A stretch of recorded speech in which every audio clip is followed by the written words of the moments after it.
Kanpur breaking. पीड़ित महिला की रिपोर्ट दर्ज न करने आरोपियों द्वारा सुलह समझौता न करने पर हत्या कर देने की आशंका जताते हुए पीड़िता ने पुलिस कमिश्नर से लगाई गुहार। आपको बताने कानपुर पुलिस कमिश्नर रेट के थाना कर्नलगंज का है, जहां पर एक पीड़ित महिला ने अपने ससुराल वालों पर गंभीर आरोप लगाया। इतना ही नहीं, पीड़िता ने पुलिस कमिश्नर कानपुर नगर को भेजे गए प्रार्थना पत्र में बताया कि शादी के बाद से ही ससुराल वाले पन्नालाल, राजेश कुमार, राकेश कुमार, नीतू, रोहित, रितेश आदि लोगों ने जीना दुश्वार कर दिया। पीड़िता ने आरोप लगाते हुए कहा कि घटना के संबंध में पति से बताया तो पति ने विरोध किया तो उनको भी उपरोक्त लोगों ने मारा पीटा। पुलिस में पूर्व में शिकायत किया तो पुलिस ने सुलह समझौता करा दिया। पीड़ित महिला ने बताया कि रितेश और रोहित मंचले किस्म के हैं। उपरोक्त लोगों ने पीड़िता के साथ रेप जैसे गंभीर वारदात को अंजाम दे चुके हैं, परंतु संबंधित थाना पुलिस द्वारा आरोपियों के खिलाफ रिपोर्ट नहीं लिखी गई, जिसके कारण आरोपियों के हौसले बुलंद है। पीड़ित महिला का कहना है कि दिनांक 18 मार्च 2025 को समय लगभग रात 8:30 बजे प्रार्थिनी के कमरे में उपरोक्त लोग घुस आए और धमकी दिया कि जो तूने हम लोगों के खिलाफ प्रार्थना पत्र दिया है उसको वापस ले लो और समझौता कर लो, अन्यथा जान से हाथ धोना पड़ेगा। उपरोक्त धमकी से पूरा परिवार बहुत ही भयभीत है। पीड़िता का कहना है कि उपरोक्त लोग बहुत आपराधिक प्रवृत्ति के हैं, पीड़िता के साथ किसी भी समय कोई भी वारदात कर सकते हैं। ऐसी स्थिति में उपरोक्त लोगों के खिलाफ मुकदमा दर्ज करके कार्रवाई किया जाना नितांत आवश्यक है। सर, मेरा नाम अंशिका है। क्या मामला हुआ बेटा? सर, आज रात हम मेरे मम्मी पापा लोग कमरे में बैठे थे। कै बजे बैठी थी आप लोग? रात के 8:30 बजे। क्या हुआ था? मेरे दादा पन्नालाल, मेरे भाई रोहित और राहुल और मेरे बड़े पापा राकेश कुमार, राजेश कुमार, ये लोग गाली गलौज करने लगे थे और गंदा गंदा बोल रहे थे। ये लोग अफवाह में मेरे पापा को कह रहे थे कि तुम लोग जो केस लिया है उसको कंप्रोमाइज़ कर लो, वरना तुम लोगों ने लेटर भेजा उसको भी वापस करवा लो, वरना फिर तुम लोग को रात में मार के तुम लोग फिर बाद में पुलिस स्टेशन में पैसे दे के 1 लाख 2 लाख पैसे दे के केस को बंद करवा देंगे।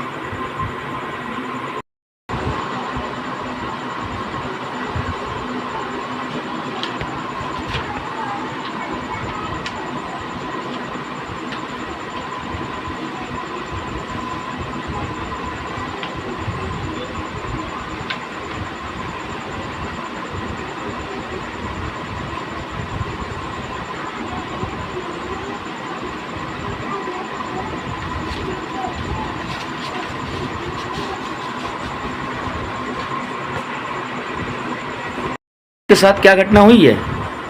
सर, मेरी शादी 4 तारीख 2010 में हुई थी और मैं अपने ससुराल मायके से ज़्यादा दान दहेज लेके नहीं आई थी और ससुराल में मैं रहने लगी। फिर ससुराल वालों ने हमेशा दान दहेज के चक्कर में मारा पीटा, हमेशा टॉर्चर करते थे, परेशान करते थे, प्रताड़ित करते थे और मारते पीटते थे। इसकी शिकायत मैंने अपने पति से कही तो पति ने उनसे बातचीत करी तो सारे परिजनों ने मिलकर मेरे पति को मारा, हमें मारा। और फिर उसके बाद 3 तारीख को रोहित ने हमको घर वालों ने बहुत बुरी तरह से मारा। और उसके बाद फिर हम थाने गए, एफआईआर की तो थाने में मेरी कोई सुनवाई नहीं। फिर रोहित को वहाँ बुलाया गया, रोहित ने हमें मारा तो थाने में बुलाया गया, समझौता करके कहा कि घर परिवार का मामला है, समझौता करके उन्होंने मामलों को वहीं दबा दिया, कंप्रोमाइज़ करा दिया ज़बरदस्ती थाने में। उसके बाद आपके साथ क्या घटना हुई? उसके बाद 15 फरवरी को 2025 में मैं अपनी बेटी को स्कूल छोड़ने के लिए गेट के बाहर गई, दरवाजे के बाहर, और फिर मैं जैसे कमरे में आई, मैं अपने कमरे में थी, पीछे से रोहित और रितेश आ गए कमरे में और मैंने उनसे पूछा कि मेरे कमरे में क्या करने आया। वैसे उसने दरवाज़ा बंद करा, मेरा मुंह दबा दिया और मेरे हाथ बांध दिए और रोहित ने मेरे साथ फिर गलत करा। और मैंने जब बाहर निकल के रितेश को धक्का मारा और फिर मैंने हटाया उसको, बाहर निकल के भागी। जब मैंने चिल्लाया और तो घर वाले आ गए तो मैंने सारी बात बताई और रितेश लोग भाग गए थे, गाली दे के, धमकी दे के कि अगर तूने कुछ किया तो मैं तुझे तक ऐसा करूँगा वैसा करूँगा, छोड़ूंगा नहीं, जान से मारने की धमकी दे रहे थे। घर वालों से बताया तो घर वालों ने कहा कि तुम झूठ बोल रहे हो, ऐसा कुछ नहीं हुआ है। और मैं थाने गई, थाने मेरी कोई सुनवाई नहीं हुई। तो मैं उसके बाद फिर मैं घर आ गई, मैं बहुत परेशान थी। फिर उसके बाद मेरे पति ने घर वालों से कहा कि बहुत गलत किया है, हम इसको छोड़ेंगे नहीं, पुलिस के पास जाएंगे, ये वो। तो मेरे पति को भी उस दिन उन्होंने मारा पीटा, हमें मारा पीटा, जान से मारने की धमकी दे रहे थे। और घर वाले कह रहे थे कि अगर तुमने ऐसे कोई कार्रवाई की। आज आपके साथ क्या हुआ? आज हम जब घर पे बैठे थे अपने पति के साथ 8:30 पौने 9 बजे, तो घर वाले आए और बोलने लगे कि अगर तुमने रोहित और घर के खिलाफ किसी के परिजनों के खिलाफ तुमने कोई भी कार्रवाई की तो तुम्हें जान से तुम्हारे पति को तुमको मार देंगे और थाने में जाके 2 लाख 2.5 लाख रुपये भर देंगे और कोई कुछ नहीं कर पाएगा। बहुत मैं परेशान हूँ सर। आप कानपुर कमिश्नर उत्तर प्रदेश के मुखिया योगी आदित्यनाथ जी से क्या मांग करना चाहती मैं हैं? उनसे ये बस न्याय की गुहार लगाना चाहती हूँ कि मुझे इंसाफ चाहिए और मुकदमा लिखने का वो करें, कष्ट करें। मैं आपसे यही हाथ जोड़ के विनती करती हूँ। क्या नाम है भाई साहब आपका? अरुण कुमार।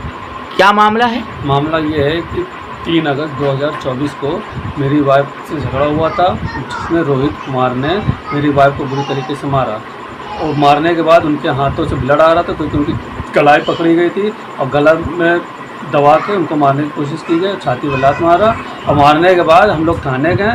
थाने में जाने के बाद वहाँ पे जब हमने अपना प्रार्थना पत्र दिया तो उन्होंने स्वीकार किया। स्वीकार करने के बाद वो रोहित को गिरफ्तार करके लेके आए, घर से पकड़ के लेके गए। फिर वहाँ पे ये लोग हाथ पर जोड़ने लगे, भैया गलती हो गई चाचा, अब ऐसा दोबारा नहीं होगा।